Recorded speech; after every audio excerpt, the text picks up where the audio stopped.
Hello everybody, Ravenflower here, and this is another magical herb education video. Boy, you know what? It's been a minute. It's been a minute since I've done anything like this. A pre-recorded video. I've been living so much lately that it's like I kind of forgot how to do it. Anyhow, I know that I've come on a couple of times or a few times and talked with you guys about certain things that I grow in my garden and how I use them in my practice. This was something that was requested by one of my subscribers. I thought it was an excellent idea, and the truth of the matter is I've been doing so much truth talking. The truth of the matter is that I've been truth talking a lot. I've been truth talking a lot, and then now we're doing the ghost stories and things are going absolutely great. But I had forgotten a little bit about my magical herb education. I still have some more to do. I've done tomatoes. I know that sounds weird, but yes, I've done tomatoes. I've done basil. I think I've done lemon balm, and I've done the poppy. I've done some others. Today we are going to talk about the violet. The violet, can you see it? The violet or the pansy. You can also call it violets, violas, violella. I think that's right. But there's like 500 different species worldwide, so there's a lot. The violet represents, I've got these two little guys that I have plucked and dried, and I just kind of had them on an altar for a while, and then I take them and I drop them. Take them and I just sort of like lay them flat in my dehydrator, and then I just let them do their thing. And they still kind of keep their color, and they sort of, I think they're very pretty. There's also other ways that you can keep them, and I'll get to that. But I want to tell you that the violets represent feminine magic. And also, this was in Greek and Roman times. I've got my notes here, so you're going to see me reading a lot because I don't have this memorized. I use violets for love magic. Not that I really mess around with a whole lot of love magic, but you can use them in love magic. It's an appropriate thing to use for love magic. The petals themselves are heart-shaped, so kind of goes in line there. Violets would bloom after something would happen in a specific area. So in Greek and Roman times, they would actually, if somebody had passed away or there was a fight and there was like blood droplets that fell to the ground, oftentimes violets would spring up in that spot. If somebody was crying and the tears fell to the ground, again, the violets would come up, spring up in that spot, kind of like almost like a transformation of a healing of that spot. Violets can also be used in healing spells as well. So, used for love spells most often when combined with lavender. Also, and we talked about the heart-shaped leaves. These you can't really quite see that it's a heart-shaped leaf. Maybe like right there you can see this little heart-shaped leaf, but it's been curled up there. So anyhow, heart-shaped leaf. They're also used in dreaming of your true love. So you can use it for wish magic and beauty enhancements as well. So you would put it under your pillow and all different kinds of stuff. Said that if you dream of a violet, like say you're just dreaming and you're walking through a fabulous meadow and there's all these little violets all around, it talks about that your life will be changing soon.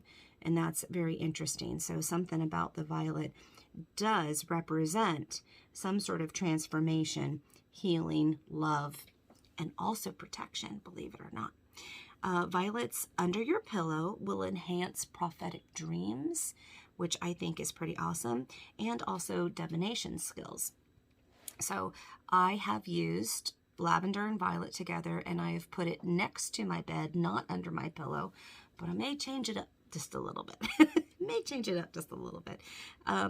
Violets are also used in spells for protection and healing after a breakup. That's pretty important to say. Hold on one second. Gotta pause. Okay, sorry. Had a little cough. Had to take a little drink of my coffee.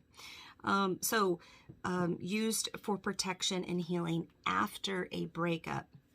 We all know that when you have matters of the heart, whether that is something that is, like a lover, or a friend, or something that has, you know, passed through your life and you are no longer playing with that type of energy or anything like that, it can mess you up. It can mess you up a little bit, especially depending on who in the relationship was more vested or invested, and who had put forth their energy for that type of thing. So it's interesting that the violets not only are good for love spells, healing, and protection magic, but also after the breakup or the ending of a relationship. I thought that was pretty awesome to know. You can candy them. I just dried them here. I just dried them there. I did nothing to them. I just plucked them off. I just pluck them off. I noticed, like, I have several of these plants around, and we live in the Pacific Northwest, and violets are really, really tolerant of cold and shadow, so they do very well. They do very well here. So it's not just a springtime flower. Most often in other territories or places, locations, violets represent spring.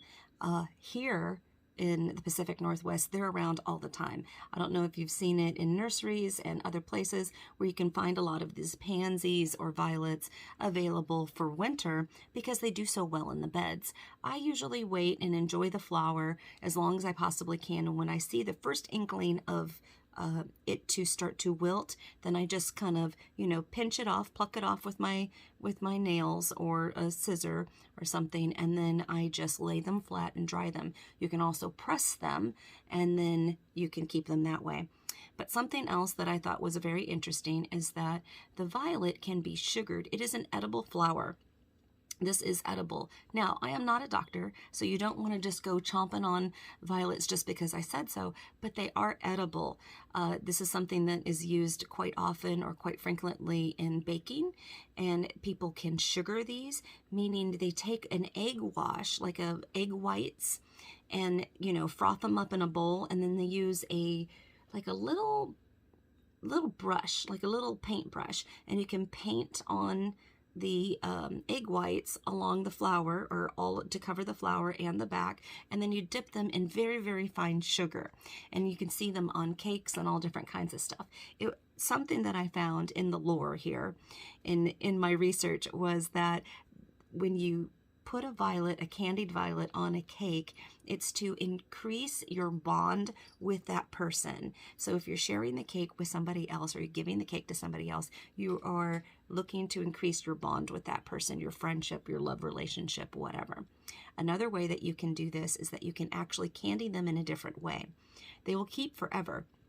I personally haven't done this, but I have seen it done, where you take like almost a simple syrup, a kind of water, sugar, you melt it down and it becomes very clear, and you paint that on the full violet, and it will actually harden and it will look like glass almost, and you can keep them forever. You just need to make sure that you store them in a cool, dry place, and you can absolutely keep them forever. I love to press flowers and I love to dry flowers. It's just something that I do. So that's my choice. I have several of them around. These were two of the better ones that still had a lot of their color that I wanted to show you. And that's it for herb education today. I will be back, hopefully. If I got to go review what I've already posted and what I've already done. I know that we've talked about some other things. I'm not sure if I've done the lemon balm video, but I have so much lemon balm. Lemon balm here just grows and grows and grows. As soon as I think that I've like hacked it down and that it's like ready to, you know, like if it's under control, I go right back to the garden and it's like everywhere. So lemon balm is a pretty awesome thing too. And of course, we're going to talk about lavender, because lavender can be used for damn near anything.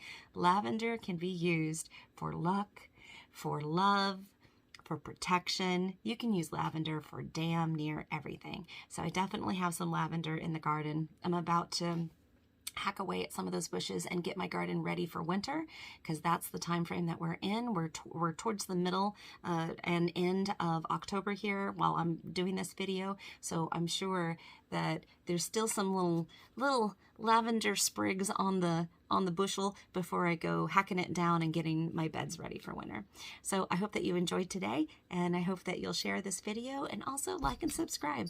I'd love to have you hit that bell so that you know when I'm doing other new posts. Have a great day and many blessings to you. Bye.